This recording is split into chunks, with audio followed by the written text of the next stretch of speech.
যারা চোর, দুর্নীতিবাজ, এরা কি বিশ্বাসে, কি আস্থা নিয়ে নামাজ পড়তে আসে, আবার হজ করে 2 বার 3 বার, বড় বড় কথা বলে। আপনার তো কোনো মোনাজাতি কবুল হয় না, আপনার তো প্রার্থনা করার দরকারই নেই। পৃথিবীর কোন ধর্ম আছে, দুর্নীতি অ্যালাউ করে, মানুষের হক মেরে চলা অ্যালাউ করে?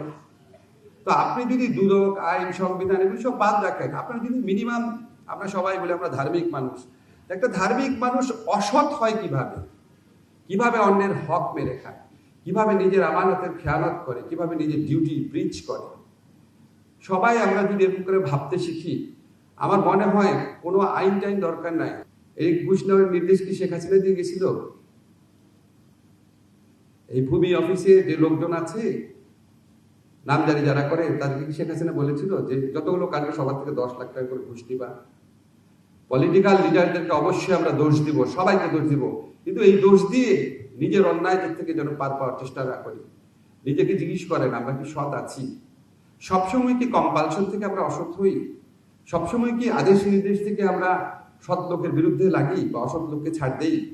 আমরা সবাই যেন এই প্রশ্নটা নিজেকে করি। এখনো তো সময়টা বদলেছে, আমাদের তরুণরা নিজের বুকের রক্ত দিয়ে একটা নতুন সময় এনে দিয়েছে। আমাদের এখানে যারা আছেন ম্যাক্সিমাম আমি দেখতে পাচ্ছি আমার বা আমার কাছাকাছি বয়সী, আমরা হচ্ছে বৃদ্ধ প্রজন্ম, অনেক পাপ আমরা করেছি। আমাদের তরুণরা নিজেদের রক্ত দিয়ে আমাদের জন্য একটা নতুন সময় এনে দিয়েছে। আসেন আমরা তাদের থেকে শিখি, তাদের প্রত্যাশার প্রতি শ্রদ্ধাবান থাকি এবং অন্তত নিজের জায়গা থেকে যতটা ভালো কাজ করা যায় করি।